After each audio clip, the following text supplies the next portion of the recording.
Hello students, welcome to NCERT Pathshala. इस video में हम अरिथमेटिक प्रोग्रेशन का एक्सरसाइज 5.3 और उसके क्वेश्चन नंबर 12, 13 और 14 को यहाँ पर हम डिस्कस करने वाले हैं।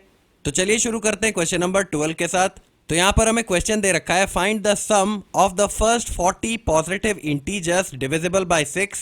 तो यहाँ पर हमें वैसे 40 पॉजिटिव इंटीजर्स का सम निकालना है जो कि 6 से डिविजिबल हो, राइट। तो देखो, अगर मैं पॉजिटिव इंटीजर्स यानी कि z प्लस की बात करूं तो ये शुरू कहां से होते हैं? ये शुरू होते हैं 1 से, और इसके बाद के सारे नंबर्स पॉजिटिव भी होते हैं और इंटीजर्स भी होते हैं, राइट। और ये बढ़ता चला जाएगा आगे इन्फिनिटी तक। ये होते हैं हमारे पॉजिटिव इंटीजर्स। वहीं पर अगर मैं नेगेटिव इंटीजर्स यानी कि z माइनस की बात करूं तो ये कहां से शुरू होते हैं? ये शुरू होते हैं -1 से, और ये आगे बढ़ते जाते हैं -2, -3 and so on up to -infinity. और इसके अलावा हमारे पास एक नंबर होता है 0, है ना। तो ये जो 3 ग्रुप्स हमारे पास है, जिसमें पहला ग्रुप है पॉजिटिव इंटीजर्स का, दूसरा ग्रुप है नेगेटिव इंटीजर्स का, और तीसरे ग्रुप में 0 है। इन 3 ग्रुप्स को कलेक्टिवली हम क्या कहते हैं? इसे कलेक्टिवली हम कहते हैं इंटीजर्स, राइट। और इसे हम डिनोट करते हैं z से। ये तो मैंने आपको नंबर सिस्टम में बता रखा है ना।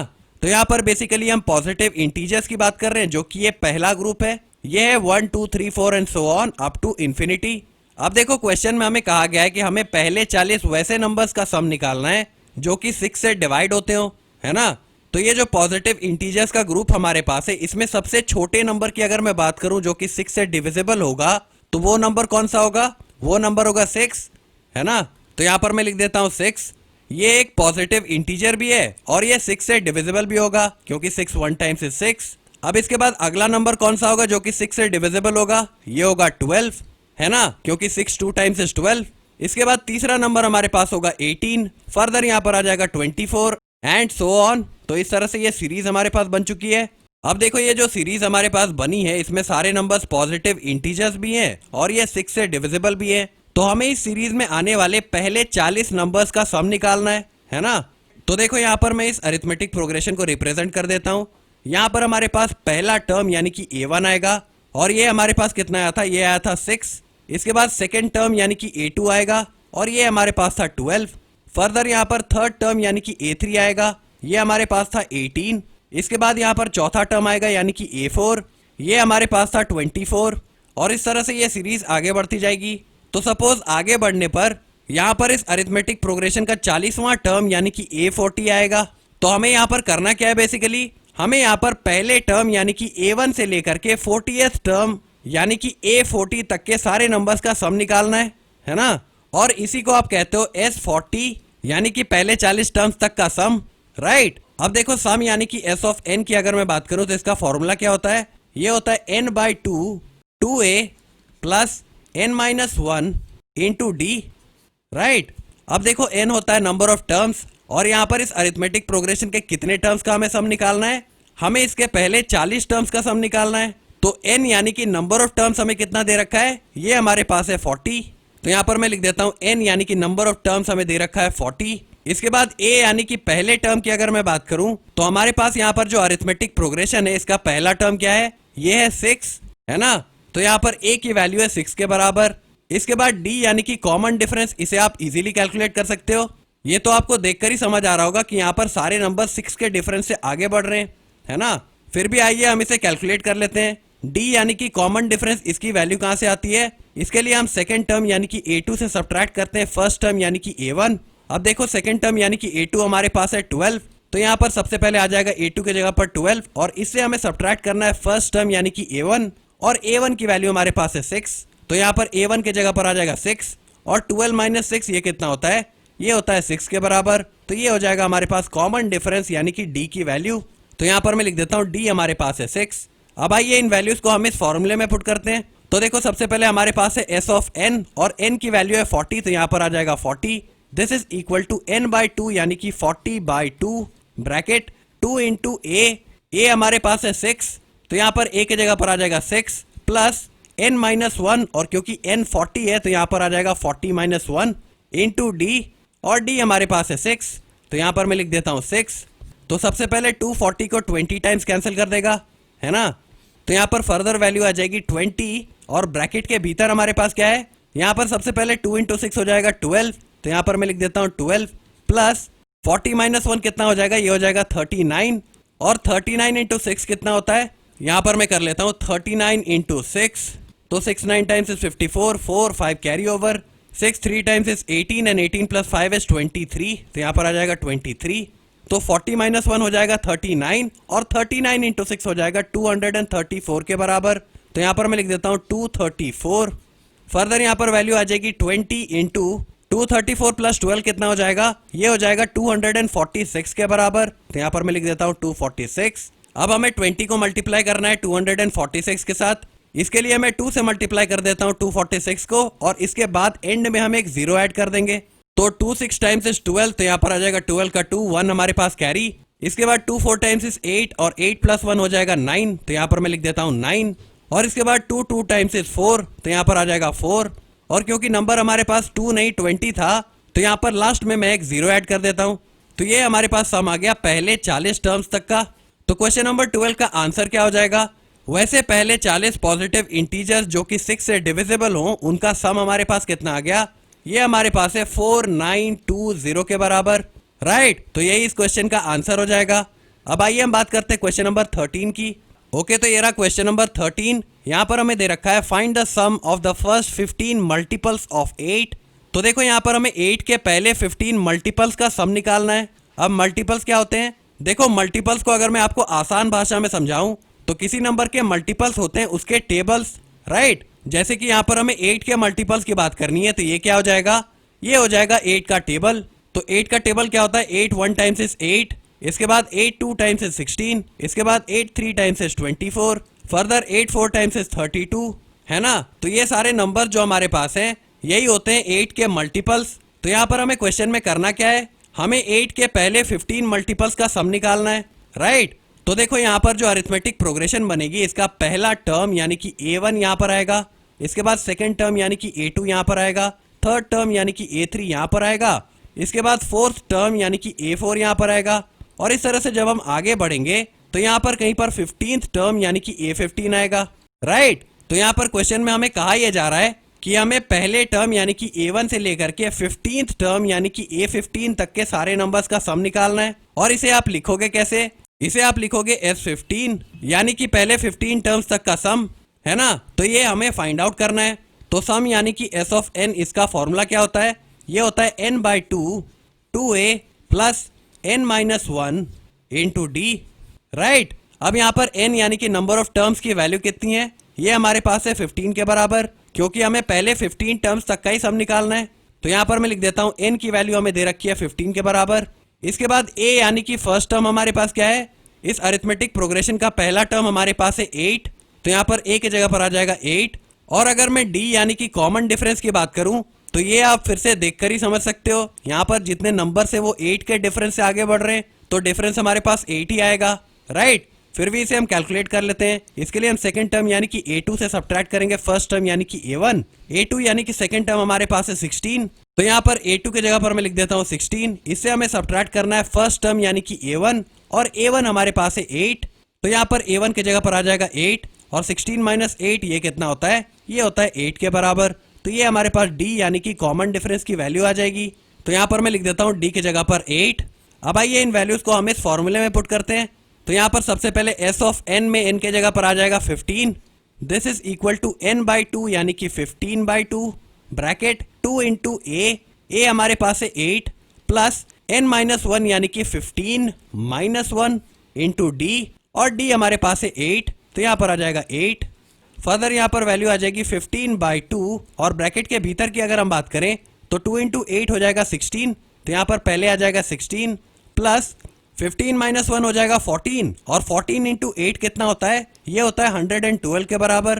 तो यहाँ पर मैं सीधे लिख देता हूँ 112, राइट। अब इसके बाद फर्दर हमारे पास आ जाएगा 15/2 इंटू 16 प्लस 112, ये कितना हो जाएगा, ये हो जाएगा 128 के बराबर। तो यहाँ पर मैं लिख देता हूँ 128। अब इसके बाद 128 को 64 टाइम्स कैंसिल कर देगा, तो हमें यहाँ पर 15 को मल्टीप्लाई करना है 64 के साथ। तो यहाँ पर मैं कर लेता हूँ 64 को हमें मल्टीप्लाई करना है 15 के साथ, तो 5 4 टाइम्स इज 20, तो यहाँ पर आ जाएगा 0, 2 हमारे पास कैरी। इसके बाद 5 6 times is 30 and 1 into 4 is 4, 30 plus 4 is 34, और 34 प्लस 2 इज 36, तो यहाँ पर आ जाएगा 6। 3 हमारे पास कैरी आ जाएगा। इसके बाद 1 इंटू 6 होता है 6 और 6 प्लस 3 हो जाएगा 9, तो यहाँ पर आ जाएगा 9। तो इस तरह से 15 और 64 का प्रोडक्ट हमारे पास कितना आ गया, ये आ गया 960 के बराबर। और यही हमारे पास S15 यानी कि पहले 15 टर्म्स तक का सम आ जाएगा, राइट। तो यहाँ पर क्वेश्चन नंबर 13 में 8 के पहले 15 मल्टीपल्स का सम हमारे पास कितना आ गया, ये आ गया 960 के बराबर। और यही इस क्वेश्चन का आंसर हो जाएगा। अब आइए हम बात करते हैं क्वेश्चन नंबर 14 की। ओके, तो ये रहा क्वेश्चन नंबर 14। यहाँ पर हमें क्वेश्चन दे रखा है find the sum of the odd numbers between 0 and 50, यानी कि 0 से लेकर 50 तक जितने भी ऑड नंबर्स आते हैं उनका हमें सम निकालना है। अब ऑड नंबर्स होते क्या हैं? ऑड नंबर्स वैसे नंबर्स होते हैं जो कि 2 से पूरी तरह से डिविजिबल नहीं होते, राइट। जैसे एग्जांपल के लिए मैं ले लेता हूँ 7। तो 7 जो है ये पूरी तरह से डिविजिबल होगा नहीं 2 से। यहाँ पर 2 3 टाइम्स से 6 और यहाँ पर सब्ट्रैक्शन करने पर 1 हमारे पास रिमाइंडर आ जाएगा। तो 7 कैसा नंबर है? ये एक ऑड नंबर है, राइट। अब देखो क्वेश्चन में हमें 0 से 50 के बीच आने वाले सभी ऑड नंबर्स का सम निकालना है। तो अगर मैं सबसे छोटे ऑड नंबर की बात करूं तो वो क्या होगा? आपको ऑलरेडी पता होगा कि सबसे छोटा ऑड नंबर होता है 1। ये 2 से डिविजिबल तो होता नहीं है, राइट। तो यही इस सीरीज का पहला टर्म यानी कि A1 हो जाएगा। अब 1 के बाद अगला ऑड नंबर कौन सा होगा? ये होगा 3, क्योंकि 1 के बाद जो नंबर आता है 2 वो तो 2 से डिविजिबल है। 2 1 टाइम्स इज 2, राइट। तो इस वजह से 1 के बाद आने वाला ऑड नंबर होगा 3 और यही इस सीरीज का सेकंड टर्म यानी कि A2 हो जाएगा। इसी तरह से 3 के बाद जो नंबर आता है वो है 4 और 4 2 से डिविजिबल होता है, तो वो एक ऑड नंबर होगा नहीं। तो 3 के बाद आने वाला ऑड नंबर कौन सा हो जाएगा? ये हो जाएगा 5 और ये नंबर 5 इस सीरीज का थर्ड टर्म यानी कि A3 होगा। इसी तरह से फोर्थ टर्म यानी कि A4 ये क्या हो जाएगा? ये हो जाएगा 7 और इस तरह से ये सीरीज हमारे पास बनती चली जाएगी। अब देखो अगर मैं इस सीरीज के आखिरी टर्म की बात करूं तो वो हमारे पास क्या आएगा? क्योंकि हमें 0 से लेकर के 50 तक के सारे ऑड नंबर्स को यहाँ पर लिखना है, तो यहाँ पर आप देख सकते हो कि 50 तो एक इवन नंबर है क्योंकि ये 2 से डिविजिबल होता है। 2 25 टाइम्स इज 50 है ना। तो इस सीरीज का आखिरी टर्म क्या हो जाएगा? ये हो जाएगा 50 के पहले आने वाला नंबर यानी कि 49। तो यहाँ पर मैं लिख देता हूँ 49। अब ये जो नंबर हमारे पास है 49, ये इस सीरीज का कौन सा टर्म है ये तो हमें नहीं पता, तो इसे हम nth टर्म यानी कि A ऑफ n कह रहे हैं, राइट। तो यहाँ पर देखिए हमने एक अरिथमेटिक प्रोग्रेशन फॉर्म कर ली और इसमें नंबर्स कौन कौन से हैं? इसमें सारे ऑड नंबर्स हैं 0 से लेकर 50 तक। अब देखो एक और बात यहाँ पर समझने वाली ये है कि क्योंकि हमें पता है कि 0 से लेकर के 50 तक जितने ऑड नंबर्स यहाँ पर आएंगे उसमें आखिरी ऑड नंबर हमारे पास है 49। तो यहाँ पर ये जो सीरीज हमारे पास है इस सीरीज का भी आखिरी टर्म होगा 49, राइट। तो 49 को हम nth टर्म यानी कि A ऑफ n, इसके अलावा इसे हम लास्ट टर्म या फिर L भी कह सकते हैं, है ना। अब देखो यहाँ पर हमें क्वेश्चन में करना क्या है? हमें 0 से लेकर 50 तक के सारे ऑड नंबर्स का सम करना है। तो इसके लिए हम क्या करेंगे? यहाँ पर A1 यानी कि पहले टर्म से लेकर के nth टर्म यानी कि A ऑफ n तक के जितने ऑड नंबर्स हैं हमारे पास, इन सभी नंबर्स का हमें सम करना पड़ेगा, राइट। तो बेसिकली हमें S ऑफ n यानी कि पहले n टर्म्स तक का सम करना है। अब देखो S ऑफ n में जो n हमारे पास है ये होता है नंबर ऑफ टर्म्स। तो सबसे पहले हमें ये डिटरमाइन करना पड़ेगा कि n यानी कि नंबर ऑफ टर्म्स कितने हैं, तभी तो उतने टर्म्स तक का हम सम निकाल पाएंगे, राइट। और इसमें हमारी मदद करेगा A ऑफ n यानी कि nth टर्म जो कि हमारे पास है 49 के बराबर। तो यहाँ पर सबसे पहले मैं लिख देता हूँ A ऑफ n, इसकी वैल्यू हमारे पास है 49 के बराबर। अब A ऑफ n का फॉर्मूला क्या होता है? ये होता है A plus n minus 1 into D, right. अब देखो A ऑफ n यानी कि nth टर्म, इसकी वैल्यू तो हमारे पास है ऑलरेडी, ये है 49 के बराबर। तो यहाँ पर A ऑफ n के जगह पर आ जाएगा इसकी वैल्यू यानी कि 49। इसके बाद A होता है पहला टर्म। तो हमारे पास जो अरिथमेटिक प्रोग्रेशन है इसका पहला टर्म क्या है? ये है 1 के बराबर। तो यहाँ पर मैं लिख देता हूँ A हमारे पास है 1, तो इस वजह से यहाँ पर A के जगह पर आ जाएगा 1। इसके बाद n को तो हमें फाइंड आउट करना है। अब अगर मैं D यानी कि कॉमन डिफरेंस की बात करूं तो हमारे पास जो अरिथमेटिक प्रोग्रेशन है इसका कॉमन डिफरेंस कितना है? यहाँ पर मैं लिख देता हूँ कॉमन डिफरेंस यानी कि D, इसकी वैल्यू कैसे आती है? इसके लिए हम सेकंड टर्म यानी कि A2 से सब्ट्रैक्ट करते हैं फर्स्ट टर्म यानी कि A1। तो अब देखो सेकंड टर्म यानी कि A2 हमारे पास है 3, तो यहाँ पर A2 के जगह पर आ जाएगा 3 और इससे हमें सब्ट्रैक्ट करना है फर्स्ट टर्म यानी कि A1। A1 की वैल्यू है 1 के बराबर, तो यहाँ पर आ जाएगा 1। अब 3 माइनस 1 कितना होता है? ये होता है 2 के बराबर। तो यही हो जाएगा कॉमन डिफरेंस यानी कि D की वैल्यू। तो यहाँ पर मैं लिख देता हूँ D हमारे पास आ गया 2। तो यहाँ पर भी D की जगह पर मैं लिख देता हूँ इसकी वैल्यू यानी कि 2। अब देखो सबसे पहले मैं 1 को LHS पर भेज देता हूँ। तो यहाँ पर LHS पर हमारे पास है 49 और +1 जब LHS पर आ जाएगा तो ये हो जाएगा -1। This is equal to n-1 into 2। अब 49 - 1 होता है 48, तो LHS पर आ जाएगा 48। This is equal to n-1 into 2।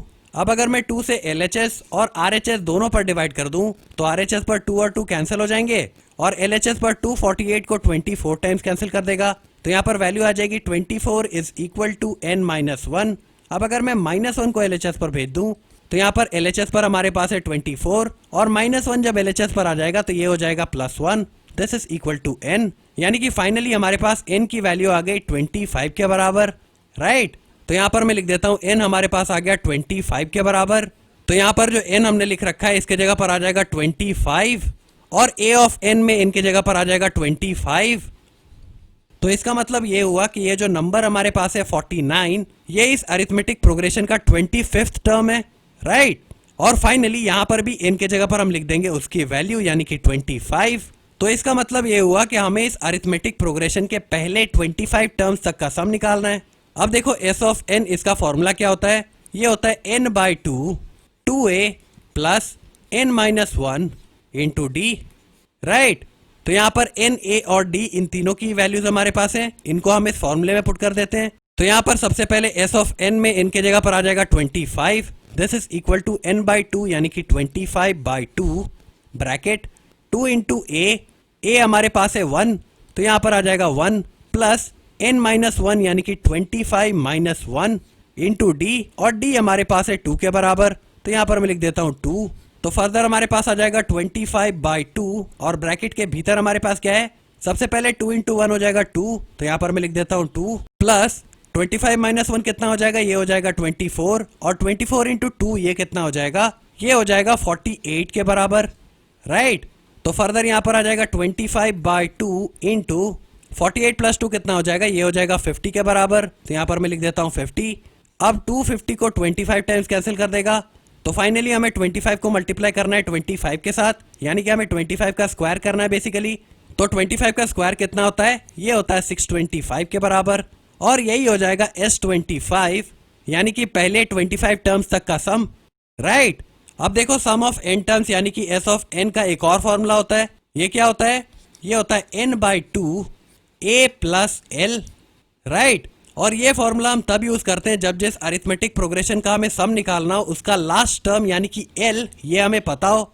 तो देखो ये जो अरिथमेटिक प्रोग्रेशन हमारे पास है इसमें हमें पहला टर्म यानी कि a की वैल्यू भी पता है और इसके अलावा लास्ट टर्म यानी कि l की वैल्यू भी हमें पता है। यहाँ पर ये जो 25th टर्म होगा यही लास्ट टर्म होगा इस अरिथमेटिक प्रोग्रेशन का, ये मैंने आपको पहले ही एक्सप्लेन कर दिया था, राइट। तो S25 यानी कि पहले 25 टर्म्स तक का सम, इसे आप इस दूसरे फॉर्मूले से भी निकाल सकते हो। इसके लिए हमें L यानी कि लास्ट टर्म की वैल्यू चाहिए होगी और लास्ट टर्म हमारे पास कितना है, लास्ट टर्म यहाँ पर है 49 के बराबर। तो यहाँ पर मैं लिख देता हूँ L यानी कि लास्ट टर्म हमारे पास है 49। तो देखिए यहाँ पर सबसे पहले s ऑफ n में n के जगह पर हम लिख देंगे इसकी वैल्यू यानी कि 25। This is equal to n/2 यानी कि 25/2 bracket a plus l, a हमारे पास है 1 और l हमारे पास है 49, तो यहाँ पर a प्लस l के जगह पर आ जाएगा 1 प्लस 49, राइट। a हमारे पास है 1 और l हमारे पास है 49। अब फर्दर इसे सॉल्व करने पर हमारे पास है 25/2 इंटू 1 प्लस 49, ये कितना हो जाएगा, ये हो जाएगा 50 के बराबर। अब फिर से 250 को 25 टाइम्स कैंसिल कर देगा और 25 इंटू 25 ये कितना हो जाएगा, ये हो जाएगा 625 के बराबर, और यही हो जाएगा S25 यानी कि पहले 25 टर्म्स तक का सम। तो यहाँ पर मैंने दोनों ही फॉर्मूले से आपको सम निकाल कर बता दिया, आपको जो भी फॉर्मूला इजी लगता है आप उसे चूज कर सकते हो, राइट। तो क्वेश्चन नंबर 14 में 0 से लेकर के 50 तक के सारे ऑड नंबर्स का सम हमारे पास कितना आ गया, ये आ गया 625 के बराबर। तो यही इस क्वेश्चन का आंसर हो जाएगा, है ना। तो होपफुली आपको क्वेश्चन नंबर 12, 13 और 14 समझ आ गए होंगे। अगर आपको कोई डाउट्स या क्वेरीज अभी भी रह जाती हैं तो आप उन्हें कमेंट सेक्शन में पूछ सकते हो। Okay, thank you.